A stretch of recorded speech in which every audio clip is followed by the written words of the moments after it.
Selain dihubungi pihak Aguan, dihubungin siapa lagi atau diancam siapa lagi? Jadi kalau dalam konteks IKN ini ya, infonya ya udah ada perwakilan dari RI1 minta kita take down. Nah disitulah ada oknum-oknum pengacara yang Bapak tahu tuh teriak supaya saya tuh di dalam itu lebih dibebek. Nah, dibilang sakitnya pura-pura, cuma mau dapat AC, padahal tidak. Padahal kan saya gagal ginjal ini ada selang nih. Si Hotman itu teriak-teriak, dia bilang, Alvin pura-pura sakit. Jadi harusnya 24 kali saya cuci darah, itu dilewatkan.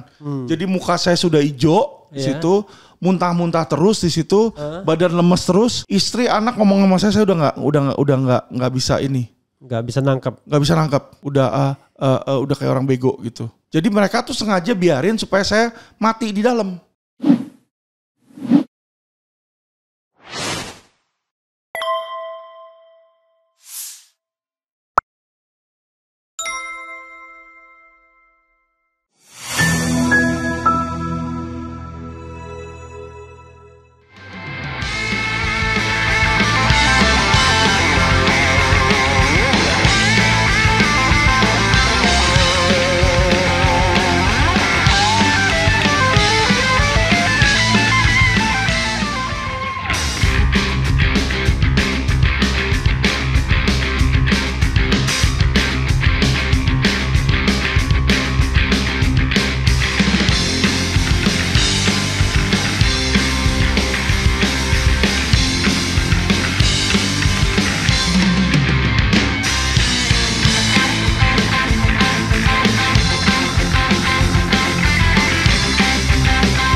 Assalamualaikum warahmatullahi wabarakatuh. Sobat RH sekalian, jumpa lagi kita di channel yang keren ini. Keren cadas. Ya sobat semuanya, saya punya tamu istimewa ya. Saya bingung ini bagaimana mendeskripsikan orang satu ini. Alvin Lim. Ya, halo Pak, apa kabar? Baik ya. Selamat pagi, selamat siang, selamat sore, selamat malam bro. Ya, jadi selamat semuanya ya. Tapi yang paling bagus itu selamat pagi ya. Semangat pagi ya. Bro Alvin, terima kasih sudah datang ya. Sama-sama Pak Refli. Saya tahu Anda pasti sangat sibuk ya. Dan pasti hidupnya penuh dengan ancaman jangan-jangan. Bro Alvin Lim ini tidak berhenti-berhentinya membuat sebuah statement, kemudian kadang-kadang demo dan lain sebagainya.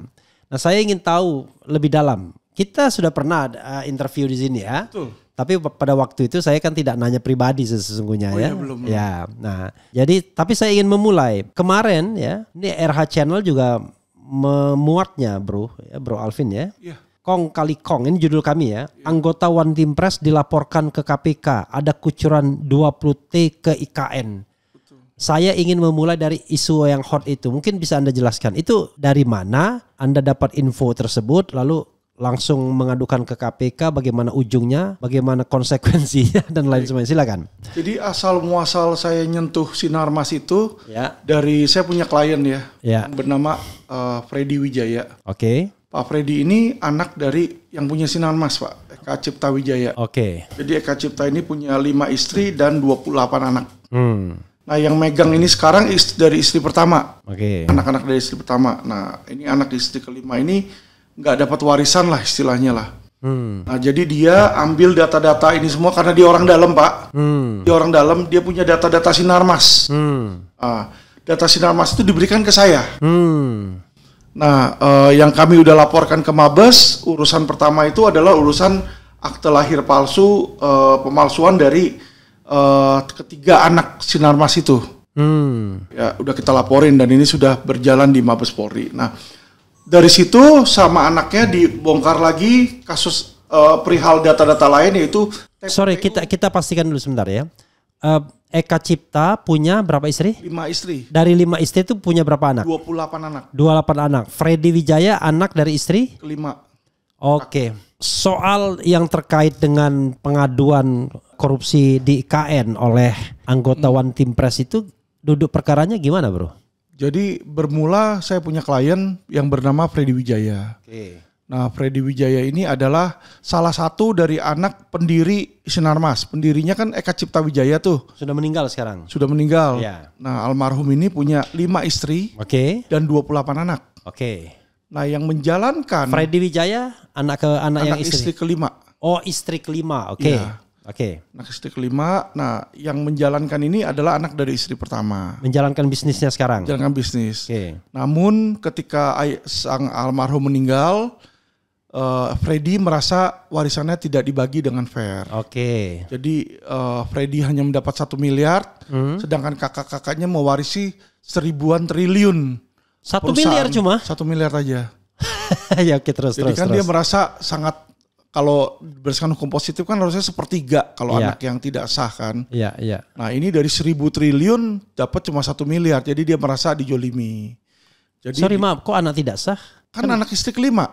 Oh, hitungannya tidak sah itu ya? Hitungannya nggak sah. Oke. Jadi yang kalau di Kristen itu di luar Muslim kan cuma 1 istri 1 suami harusnya. Ya, kalau Kristen ya. Kalau Kristen, jadi dia dianggap nggak sah, jadi cuma dapat 1 miliar. Makanya dia kesel lah gitu loh, kesel. Ya dia cari data-data, dapatlah data bahwa si anak pertama ini diduga memalsukan KTP dan akte kelahiran. Kenapa diduga palsu? Karena akte kelahiran yang dia taruh di pengadilan ketika mereka sedang berantem ini diminta oleh Freddy dicek ke Disdukcapil, Disdukcapil menyatakan tidak terdaftar dan tidak sah. Itu KTP siapa? KTP si dan anak kakak? istri pertama. Oke, iya. Nah, jadi kan mau istilahnya mau dihajar pidana lah di situ. Iya. Dihajar pidana di situ. Kasus juga sampai sekarang nih masih ada di Polda Metro. Belum ada tindak lanjutnya. Nah, sama Freddy Wijaya dia carilah borok-borok lain lah istilahnya. Dapatlah borok kedua, yaitu perusahaan TPPU-nya. Jadi dianggap ini diduga tindak pidana ada pencucian uang. Diberikanlah, karena saya kuasa hukum, dia berikan semua ke saya untuk memproses hukum. Ya. Jadi sebenarnya saya pribadi sebenarnya nggak ada masalah sih sama Sinarmas, kenal juga kagak. Iya. Nah abis dari situ dia garuk-garuk lagi, yang namanya Freddy kan orang dalam, jadi kakaknya punya teman siapa, punya notaris siapa, punya apa, dia kenal semua. Iya. Nah dapatlah Pak itu yang IKN. Jadi Freddy memberikan ke saya, Pak Alvin, nih saya ada data. Data Gandhi Sulistianto ini dulu adalah direktur dari Sinarmas. Jadi dia ada videonya segala. Gandhi tuh menyatakan jelek-jelekin bapaknya lah, makanya dia nggak seneng. Jadi dibilang bapaknya tuh nggak punya saham 1 sen pun di situ. Bapaknya itu Eka Cipta maksudnya? Eka Cipta. Loh Eka Cipta pendiri kok dia nggak punya saham dan bukan pemilik digituin kan. Jadi soalnya dari awal didirikan itu ini udah punya 4 orang kakaknya itu. Nah Freddy nggak suka karena dia punya data notaris menyatakan bahwa bapaknya itu kasih saham ke dia dan dijual balik di situ. Jadi ada di bawah tangannya lah gitu. Ke dia tuh ke Gandhi? Bukan, dari Eka Cipta ke anaknya. Oh ke anaknya, anaknya yang mana? Anak istri pertama. Jadi supaya yang lain gak dapat gitu. Oke. Jadi diminta, jadi seolah-olah nih saham dari bapaknya semua 100% dibagi nih ke 4 anak dari istri pertama. Dari sini dia jual balik seolah-olah. Di bawah tangan lah. Jadi yang terdaftar itu tetap anak nama anaknya, tapi di bawah tangan ini punya bapaknya. Oke. Nah itu yang terjadi. Nah dia ikutin nih karena dia gak suka sama Gandhi kan. Gandhi masuklah ke One Team Press Pak. Diangkat jadi One Team Press. Dia bingung nih ada apa, diikutin terus. Ternyata terkucurlah dana IKN 20 triliun. Nah itu dana Freddy Wijaya dapatkan dari CNBC. Jadi ada berita CNBC berjudul Sri Mulyani mengucurkan dana 20 triliun. Ya kan 20 triliun di situ untuk bukan untuk IKN dulu sebenarnya, untuk PSN. Proyek strategik nasional. Dan proyek strategik nasional itu salah satunya adalah Sinarmas yang dia kucurkan dana tersebut. Jadi ini ada kucuran, ada kucuran dana ke proyek strategi nasional.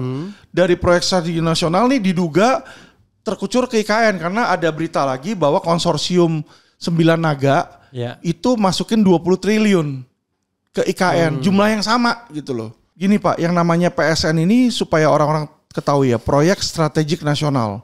Kok dianggap proyek strategik nasional? ini adalah developer yang dikasih uang oleh pemerintah untuk membangun sebuah daerah. Iya. Padahal ketika seseorang itu misalnya mau garap, misalnya PIK mau garap Pantai Indah Kapuk ya kan. Harusnya kan dia punya modal sendiri, Pak. Iya. Datang ke daerah tersebut, dia bebaskan lahan, dia beli dari masyarakat, dia bangun infrastruktur, itu dari modal sendiri. Mana ada minta pemerintah. Iya. Ya, semua loh yang lain, Agung Intiland, Pico Group dan lain-lain, perusahaan-perusahaan developer lain, nggak ada itu yang dapat dari pemerintah. Ini kok dapat kucuran. 20 triliun itu untuk Sinarmas saja atau untuk semuanya?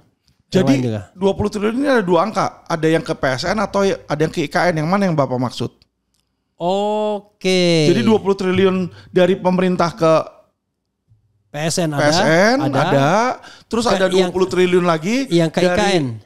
Dari 9 naga konsorsium ke IKN, Pak. Yang uang negara yang mana? Uang negara ya tentu yang dari PSN ini. Oke, PSN harusnya. PSN di mana aja? Kenapa? PSN-nya tuh di mana saja? Proyek strategi nasional. Itu kalau menurut data ya ada 2. Yaitu Pantai Indah Kapuk dan BSD City.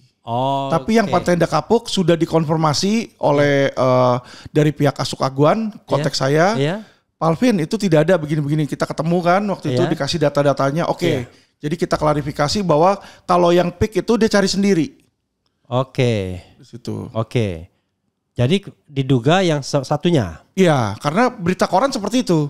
Menyatakan dari pemerintah memberikan kucuran 20 triliun oleh Sri Mulyani kepada BSD City yang dikelola oleh Sinarmas. Betul, BSD City orang semua tahu lah punya Sinarmas. Kalau ke IKN yang 20 triliun hasil dari jadi ada lagi 20 naga. triliun konsorsium 9 naga di situ meliputin PIK, di situ Sinarmas juga masuk juga, Prajogo Pangestu, terus Khairul Tanjung, siapa lagi tuh yang punya Alfamart, Budi Susanto, ya total 9 orang tersebut masukin dana 20 triliun juga ke IKN untuk membangun, untuk membeli lah sebenarnya dia bukan bangun, dia beli lahan, terus dia buat mall, buat hotel di situ kan jadi milik dia. HGU tapi 190 tahun. Lalu di mana kasus korupsinya terhadap Gandhi? Kalau yang ini yang saya bilang Pak, kalau namanya orang develop itu seharusnya modal sendiri. Enggak, maksudnya untuk IKN. Clear IKN berarti bukan uang negara kan? Yang kita duga adalah uang dari yang 20 triliun itu masuk ke sini, masuk ke PSN. Dari PSN kan dia nggak usah pakai karena kan dia udah punya modal sendiri sebenarnya. Itulah yang dimasukin ke sini, Pak. Jadi diduga muter. Karena kan namanya dia mau bangun BSD. Masa sih dia bangun tanpa modal? Dia kan pasti udah punya modal. Tapi mungkin aja kong kali kong, saya mau bangun IKN nih, ya udah seolah-olah saya kasih kamu hibah ya atau kasih kamu bantuan PSN 20, nanti itu kamu masukin ke sono ya gitu loh. Ini analisis ya. Analisa kita, opini kita. Makanya kita laporin ke KPK untuk diselidiki dulu bener atau enggak. Di situ. Jadi masuk akal ya. Jadi tidak menuding begitu saja, tetapi ini ada fakta dan data. Betul. Dan dilaporkan ke KPK. Kita udah laporkan KPK di situ. Sejauh ini bagaimana? Setelah melapor KPK, dapat tanda terimanya sudah? Dapat nomor aduannya juga udah keluar. Bro, setelah itu selain dihubungi pihak Aguan, dihubungin siapa lagi atau diancam siapa lagi dalam konteks ini? Kalau dalam konteks IKN ini ya, infonya ya udah ada perwakilan dari RI1 minta kita take down. Di jadi sebuah saya ada sebut YouTube ya?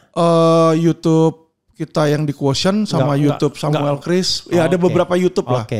Diminta take down ya. Kalau saya kembalikan lagi tentu yang punya channel ya. Gitu. Karena saya kan cuma guest. Saya nggak punya hak untuk turunin atau naikin. Situ.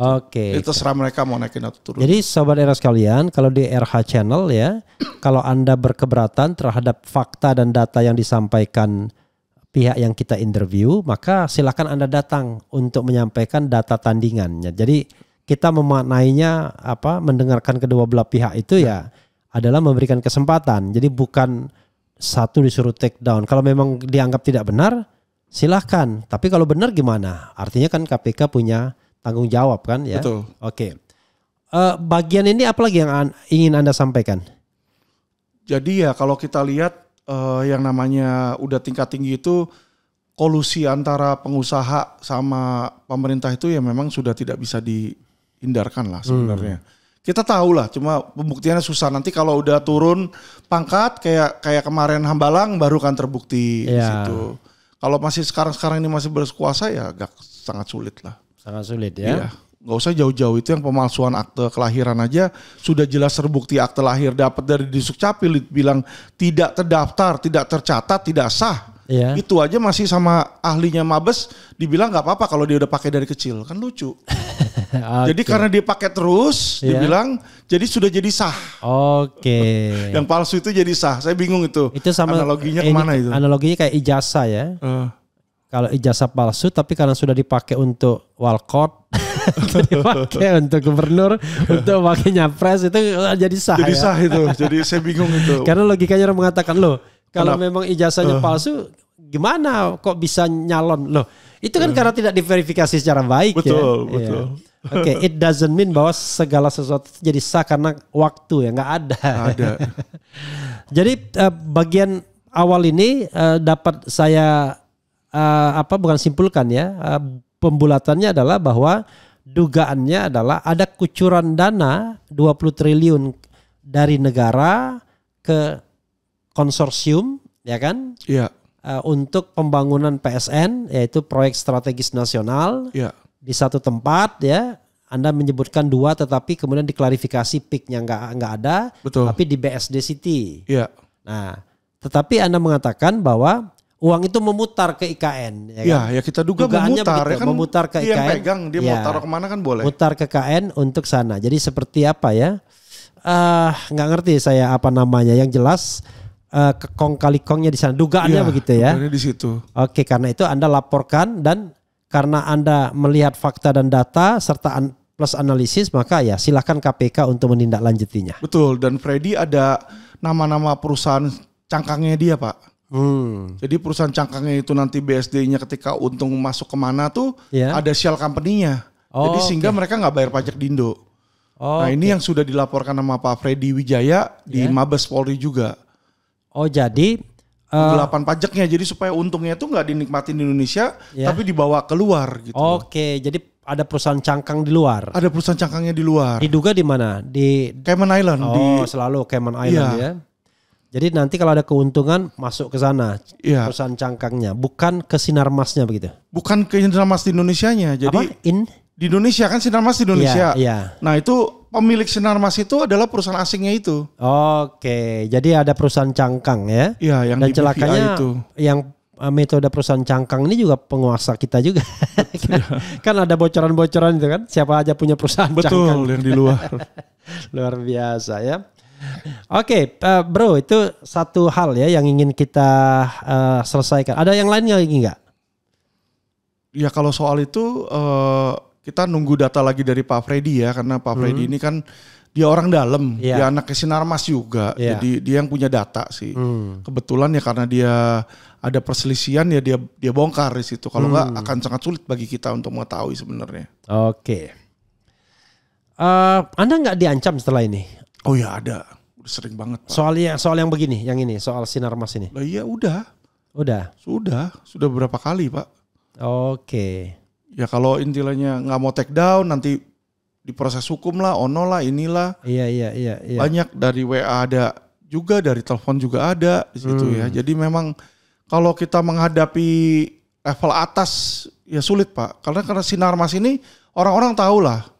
Dia ini dekat sekali sama penguasa dan dekat sekali dengan aparat penegak hukum. Iya, yang jelas Gandhi Sulistianto itu kan selain One Team Press sebelumnya jadi duta besar kan di Korea Selatan. Betul. Ya. Dan IKN ini yang jalanin, yang ngerjain Pak proyek-proyeknya itu Sinarmas Pak, kontraktornya. Jadi gimana IKN yang kontraktornya dia? Dulu kan kalau nggak salah eksekutifnya dari Sinarmas ya, yang diberhentikan itu ya. Dari Sinarmas, makanya saya bilang. Memang Sinarmas ini banyak. Itu eksekutifnya dari Sinarmas atau bukan ya? Nanti kita cek lagi ya. Nanti dicek lagi aja. Jangan, saya takutnya lupa. Cuma juga diganti ke Menteri PUPR kalau sekarang ini. Menteri PUPR. Oke Bro ya. Hal lain Bro ya. Waktu Bro di penjara ya, dilapaskan. Pertama saya ingin apa sih kasusnya biar ada flashbacknya. Yang kedua, ini anak bro datang ke sini, kemudian kita podcast bicara bahwa papa kondisinya udah parah, udah bahkan dibilang udah mau mati segala tapi tidak diizinkan keluar dan lain sebagainya. Bisa bro ceritakan soal kasusnya biar masyarakat paham Alvin Lim di penjara, kasus apa dan kemudian apa yang terjadi di lapas tersebut sehingga kok kayak heboh seperti itu. Jadi saya terjerat kasus tuh 2 kali sih. Pertama itu di 2007 waktu rebutan anak sama mantan istri. Jadi mantan istri saya keluar dari rumah saya bawa kabur anak tanpa bilang. Jadi ketika saya pulang kerja, saya lihat apartemen saya kosong, anak saya mana? Dibawalah kabur sama dia kan. Awalnya saya nggak tahu nih, saya pikir diculik atau gimana karena tidak ada surat, nggak ada pesan, nggak ada yang ngomong apapun di situ kan. Nah dari situlah. Tapi istri tidak di apartemen itu? Enggak. Oke. Tiba-tiba hilang aja. Udah pisah ya? Oh enggak, masih di situ sebenarnya, tinggal di situ tadinya. Oh tinggal di situ, oke. Tinggal di situ, tiba-tiba saya pulang kerja. Kosong tempatnya. Jadi saya pikir kan apakah diculik atau apa gitu kan. Saya lapor polisi juga, kata polisi belum bisa lapor, tunggu 2 kali 24 jam. Nah akhirnya punya selidik ternyata dia bawa kabur anak saya ke rumah cowok lain. Di Jakarta Timur ya. Tommy Tompel namanya di situ. Jadi anak saya ditaruh di situ, istri saya tinggal di situ. Padahal dia masih status sama saya nikah. Tentu saya pikir anak saya mau ambil dong di situ. Saya bawalah polisi 28 orang lah di situ. Ke pediaman sana, akhirnya saya ambil anak saya dan dibilang menculik itu. Dilaporin polisi, saya masuk penjara. Itu yang pertama. Oh, dibalik menculik anak. Dibilang menculik anak, padahal yang saya ambil itu masuk penjara itu setelah inkrah atau langsung belum inkrah, Pak. Belum ada langsung ditahan. Langsung ditahan, belum ada perceraian. Ditahan. Jadi kalau kita udah ada perceraian, lah. Ini belum ada perceraian. Prosesnya aja belum ada. Ditahan berapa lama? Ditahan 9 bulan. Oh, belum ada, nggak ada proses persidangan? Ya, sambil nunggu proses persidangan itulah 9 bulan. Jadi, dan kenanya 9 bulan juga? Jadi 4 bulan di polisi, 2 bulan di hakim, 2 bulan di jaksa, 3 bulan di pengadilan. Dan divonisnya?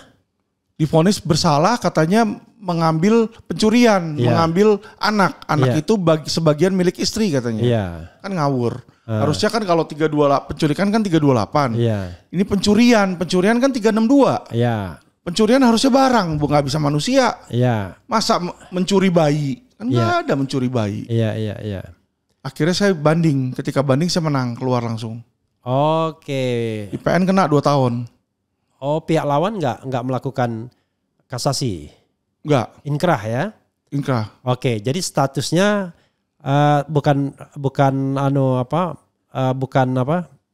terhukum ya, statusnya bebas ya untuk bebas kasus itu. Habis itu. Silakan kasus yang lainnya. Baliklah kasus kedua. Kedua ketika saya selesai dari situ kan, saya bekerja jadi sales, jadi agen asuransi.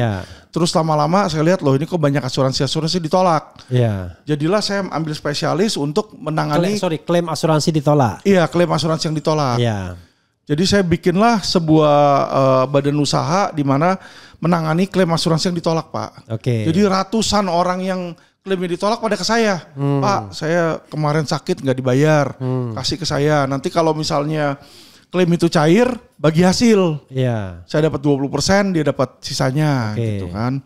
Nah, sampailah satu klien yang namanya Meli ini, ya kan. Sama klien saya di situ, saya bantuin.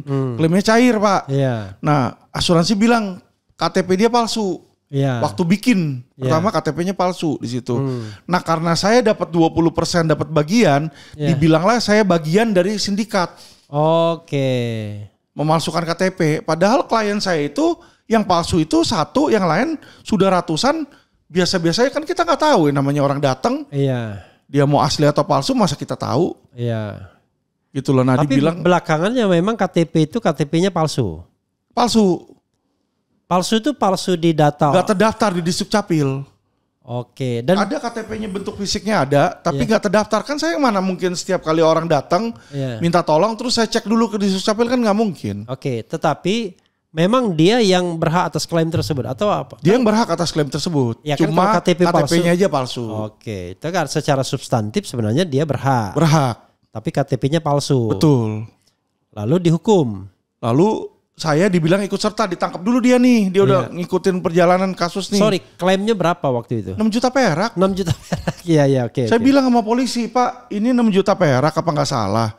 ya udah deh, Bu, daripada kita perpanjang, saya bayar 10 kali lipat. Oke. Kalau dianggap saya merugikan, saya kan udah diikat baik, saya mau bayar 10 kali lipat. Nggak bisa Pak, kata dia. Jadi mereka tuh bukan mau kerugiannya, mau saya di penjara. Iya. Karena saya bongkar kasus Indosuria saat itu Pak. Oke. Indosuria itu asuransi bodong. Koperasi bodong. Koperasi bodong. Oke, itu nanti lain waktu. Tapi gimana ininya terusnya? Nah, jadi karena saya bongkar itu kasus, akhirnya kasus saya ini di sidang lagi. Jadi saya itu kemarin itu sebenarnya udah lepas, udah menang. Menang di tingkat MA. MA. Oke. Jadi ini dari PN Pak, Pengadilan Negeri di sidang, ya kan? Di sidang, di situ putusannya hakim bilang tuntutan jaksa tidak dapat diterima, ditolak. Oke. Di situ dia banding. Ya. Dibanding dia menang. Dibanding dia menang. Saya kasasi. Di kasasi saya menang. Iya. Balik lagi ke PN, kata dia putusan tidak dapat diterima. Jadi putusan kasasi ini sama dengan PN, saya menang. Iya. Tuntutan tidak dapat diterima, saya bebas. NO lah ya. NO. Ya. Saya bebas. Iya. Di situ. Udah 2 tahun kemudian itu yang saya bilang ada kasus Indosuria. Iya. Karena saya vokal, dia bilang, hati-hati, kamu itu ada NO. Nanti kalau kamu vokal, saya sidangin lagi. Padahal udah 2 tahun udah kagak ada apa-apa. Iya. NO kan bukan saya doang, itu kasus Nikita Mirzani tuh. Iya. Sama Mawardi itu kan sekarang NO. Iya. Harusnya disidangin lagi dong. Iya. Kenapa bertahun-tahun diem? Bener nggak Pak? Nah jadi ketika dia ada kesempatan itu dibikin sama dia tuh jadi simpenan gitu, cadangan. Kalau lu ngapa-ngapain gua hajar lo gitu. Iya.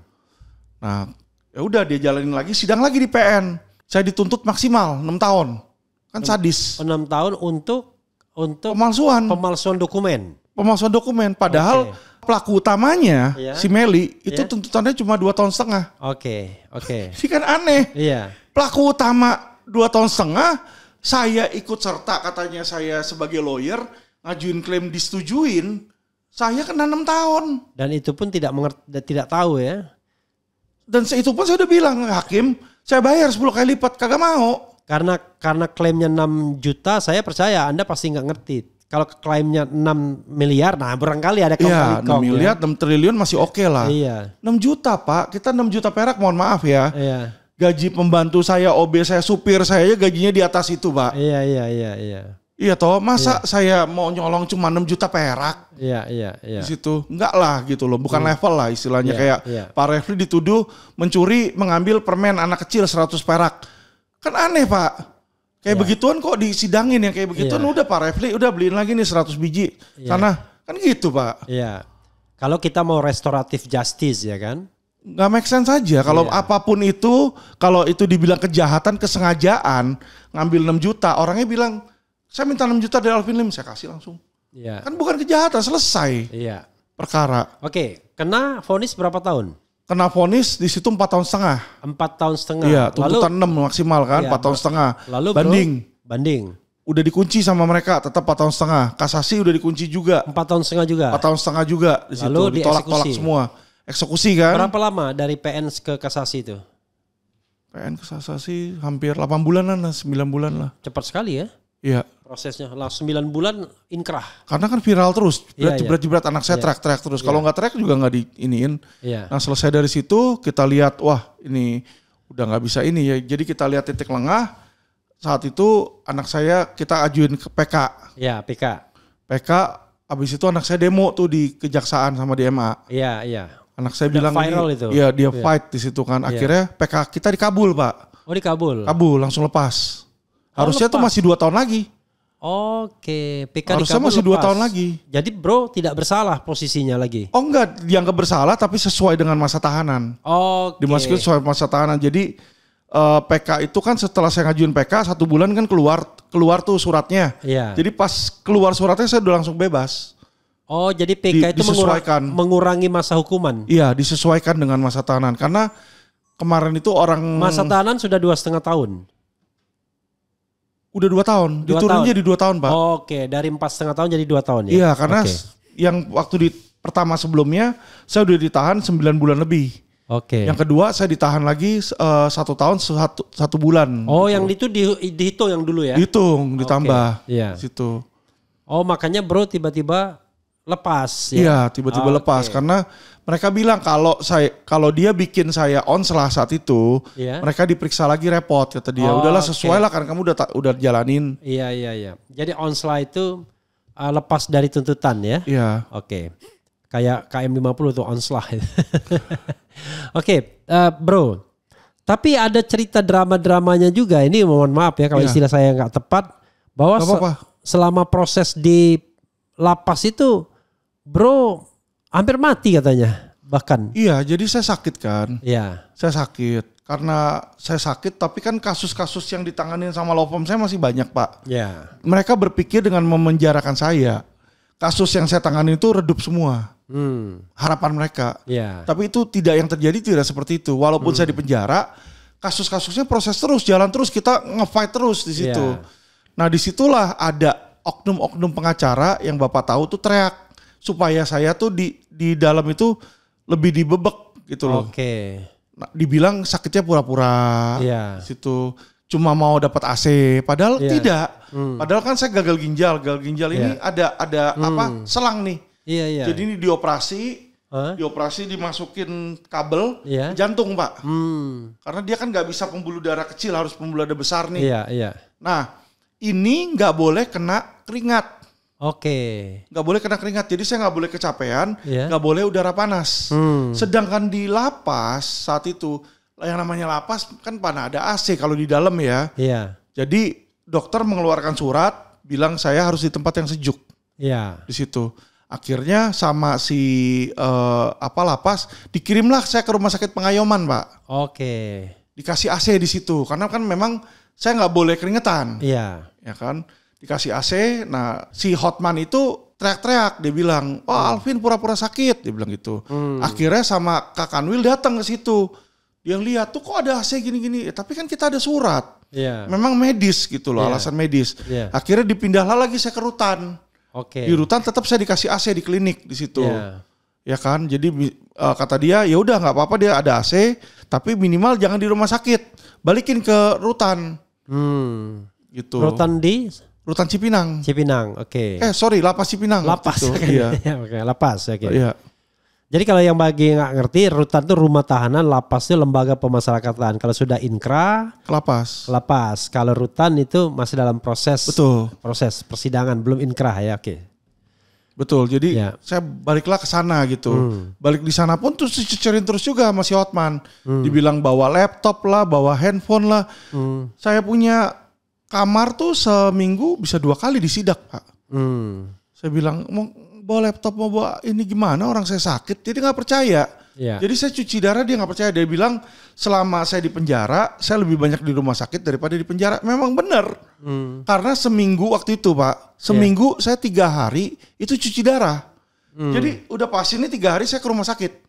Kan di lapas mana ada mesin cuci darah kan gak ada Pak. Di situ.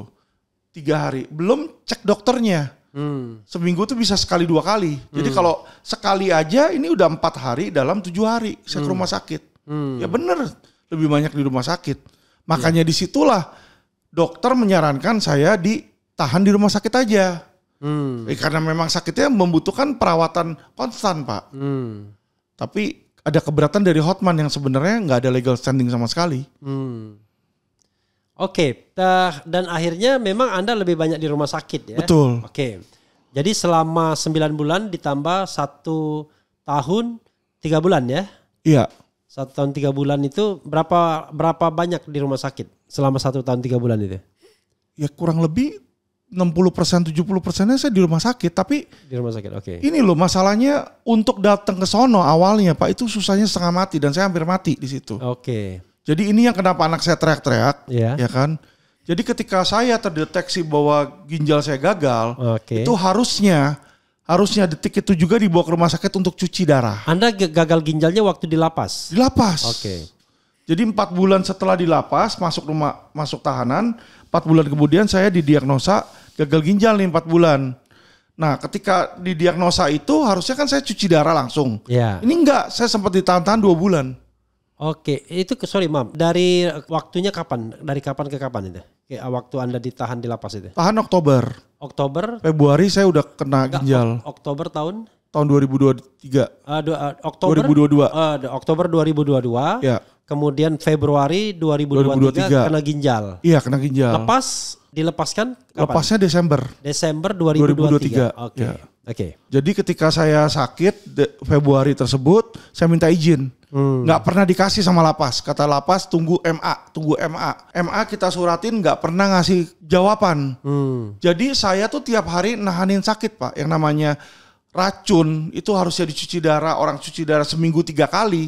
Yeah. Ini 2 bulan. Berarti saya tuh sudah melewatkan berapa tuh? 3 kali 4 kali 2. 24 kali. Jadi harusnya 24 kali saya cuci darah itu dilewatkan. Jadi muka saya sudah hijau di situ, muntah-muntah terus di situ, badan lemes terus. Istri, anak ngomong sama saya udah nggak bisa ini. Nggak bisa nangkep. Udah kayak orang bego gitu. Jadi mereka tuh sengaja biarin supaya saya mati di dalam. Izinnya dilama-lamain gitu loh. Dugaan Anda ya? Lah iyalah. Harusnya kan kalau alasan lapas apa? Harusnya kan kalau orang udah emergency Pak, itu nggak perlu izin yang nahan, nggak perlu izin polisi, nggak perlu izin jaksa, nggak perlu izin hakim. Kalau dia lihat dititipin barangnya ini kasar ngomong tahanannya udah mau mati, harusnya dibawa ke rumah sakit dong. Yang lain dia bawa ke rumah sakit kok saya nunggu 2 bulan, kan aneh. Oke, pertanyaan saya ya ini nanti butuh juga klarifikasi dari Hotman ya, Hotman Paris. Kenapa? Apa hubungannya sama Hotman dalam kasus ini? Kalau dugaan saya Hotman mau pansos karena waktu saya sakit nggak dapat izin, anak saya lah yang teriak. Anak saya bikin podcast, waktu itu datang ke podcast Bapak juga kan, ke Richard Lee dan lain-lain lah dia show roadshow. Nah di situ dia teriak, Pak Kapolri, Pak Presiden, tolong ini ayah saya karena udah mau mati gitu kan. Berikan izin gimana. Nah ketika dia teriak begitu, Hotman nimpalin, dia bilang ini ada anak di bawah umur, tolong KPAI tangkap dia. Oke. Nah dia berjuang untuk bapaknya kok disuruh tangkap, disuruh tertibkan, gimana? Maksudnya langsung netizen pada marah. Maksudnya dia bukan dia yang ditangkapnya, tapi orang yang menyuruhnya mungkin ya? Iya, yang menyuruhnya. Iya menyuruhnya, bukan anaknya yang ditangkap. Jadi tapi dia bilang si anak saya ini dikendalikan, cuci otaknya lah, dikendalikan oleh nggak tahu mamanya atau si Alvinnya sendiri yang kendalikan. Jadi suruh diiniin gitu loh, yang keluarga-keluarganya dia kan aneh di situ. Nah ketika dia seperti itu, seluruh netizen tuh saya lihat 99% pada menghujat si Hotman. Dia bilang ini anak sedang memperjuangkan ayahnya. Walaupun Pak, saya nggak bersalah, tapi walaupun saya bersalah, saya sedang sakit, apakah nggak patut saya menerima pelayanan medis? Iya. Gitu loh, masa harus dibiarkan meninggal karena 6 juta perak? Kan lucu. Iya. Di situ, 6 juta perak pun cuma dapat 20%. Iya kan 20%. Dari pembagiannya kan 20%. Betul. 1.200.000. Iya. Saya bilang udah deh dari 6 juta aja, kan dia dirugikan 6 juta. Saya bayar 10 kali lipat, gak mau.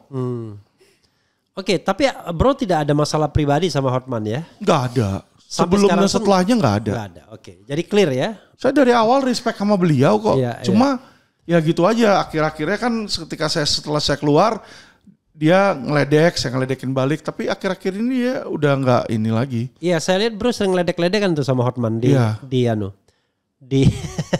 medsos lah, di TikTok ya. sama ini. Tapi secara pribadi nggak ada ya? Nggak ada. Begitu ya Bang Hot. Soalnya Bang Hot itu waktu sidang di MK sering ngeledek saya juga. Saya balas ngeledek dia juga. Dia kan sering gitu juga sama Rasman juga begitu. Tapi ketika Rasman ini kemarin dirujak sama netizen, dia belain Rasman nih. Ya kita ada lah sebenarnya ya ada pride kan satu sama lain, juga ada sifat untuk rivalry lah. Itu rivalry wajar lah ya. Normal lah. Ya, kalau rivalry kok ingat ada pernyataan ini. We have to cooperation, we not rivalry. Ada presiden yang diinterview begitu ya. Nah, tapi Anda juga kemudian membocorkan atau mengeluarkan statement soal Sambo. Iya. Anda bilang Sambo itu nggak pernah intinya ruangannya ber-AC apalah, saya lupa, tapi bisa diulangi apa yang Anda katakan. Jadi gini Pak, biar jelas, waktu itu saya berbicara di podcastnya Richard Lee. Ya. Nah Richard Lee ini teman baik sama Hotman. Oke. Saya bingung, baru keluar dari penjara tiba-tiba saya diundang. Dan judul podcastnya dia adalah juga Alvin Lim Mafia Asuransi. Iya. Jadi dia tuh mau korek-korek tuh mau tusuk saya tentang asuransi, saya udah jelasin pun dia nggak mau ngerti gitu loh. Jadi saya pikir daripada ngomongin itu terus, saya pakailah taktik yang namanya diversion, Pak. Iya. Saya alihkan ini. Jadi saya alihkan. Apa saya tadi? bilang Diversion. Oke. Jadi yang nama taktik lah Pak, kita mengalihkan pembicaraan gitu loh. Yang tadinya ngomongin soal asuransi mulu, orang udah tahu udah jelas udah inkrah, apalagi mau diiniin kan. Jadi saya bilang sama dia, kamu nggak usah ngomongin itu, kita ngomongin sesuatu yang lebih penting, saya bilang kan. Kamu tahu nggak, selama saya di tahanan, saya nggak pernah lihat Sambo di sana. Sambo nggak ada di sana karena selama saya di tahanan, di situ. Di lapas Cipinang. Iya, selama saya di lapas. Katanya kan bukan Cipinang Pak, Salemba. Awalnya saya di Salemba, terus habis itu, siapa namanya tuh Hotman teriak-teriak, saya dipindahin ke Cipinang. Jadi saya dipindah-pindahin terus Pak, karena mereka tuh takutnya saya pakai handphone lah, dapat apa namanya keistimewaan lah gitu kan. Ada kedekatan dengan pejabat, jadi kalau saya dipindah-pindah institusi kan saya nggak kenal sama institusi baru gitu loh. Di situ. Nah, ketika saya di Salemba, saya bilang, selama saya di Salemba, saya tidak pernah lihat Sambo. Sambo nggak ada di sana. Yang saya tahu, katanya kan dia masuk, saya masuk. Saya nggak pernah lihat, saya bilang gitu. Durasinya dari kapan ke kapan di Salemba? Saya di Salemba itu dari Oktober ketika ditangkap sampai kurang lebih 8 bulan lah ya. 8 bulan, jadi kalau kurang lebih Juni lah. Oktober 2022, Juli 2023. Ya, nah katanya sisanya lapas Cipinang. Betul. Sambo tuh katanya kan masuk ke Salemba tuh April atau enggak Mei deh dia di situ masuk.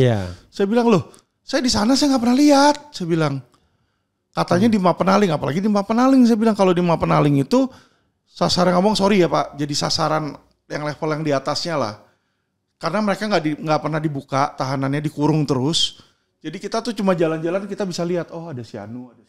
Dia kayak keong gitu ya? Iya, kayak kebun binatang lah kita lihat di keong kan gitu. Iya. Saya bilang saya nggak pernah lihat, dan kalau memang dia ada di situ, orang tuh udah pasti heboh. Mapenali itu apa tadi? Masa pengenalan lingkungan. Masa pengenalan lingkungan, makanya dikunci aja dia, nggak. Jadi kalau orang baru tuh selama 2 minggu dikunci terus di situ untuk ngikutin aturan lah seolah-olah. Tapi kalau yang koordinasi bayar ke petugas, hari pertama pun bisa udah langsung keluar, langsung naik, nggak masuk ke situ.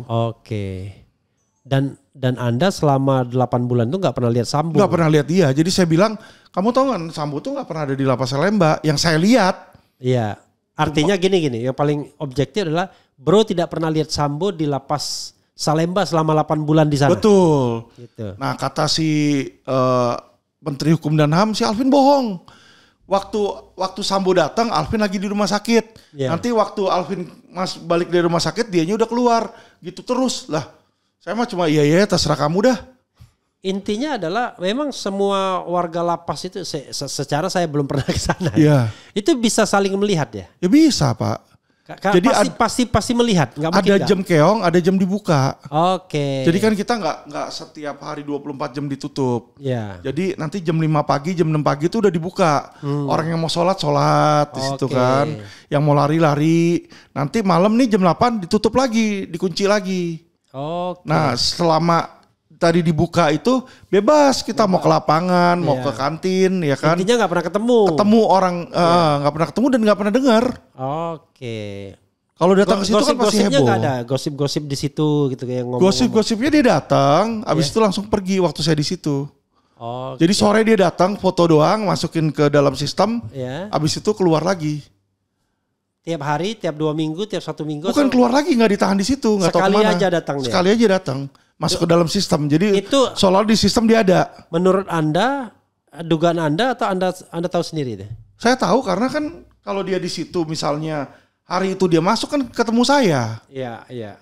Kan nggak ada. Jadi katanya ke sana ya udah. Ya sampai sekarang kita juga nggak tahu ya misterinya di mana ya. Ya bisa aja dia abis dari situ katanya saya sakit, saya dibawa ke rumah sakit atau gimana ya, itu dia punya bantahan lah. Pulang ke Indo waktu itu saya pikir saya mau nyantai-nyantai aja karena udah bawa duit kan. Udah kerja di Amerika? Di Amerika saya kerja gaji sebulan tuh udah 1 miliar. Saya wakil presiden di sana.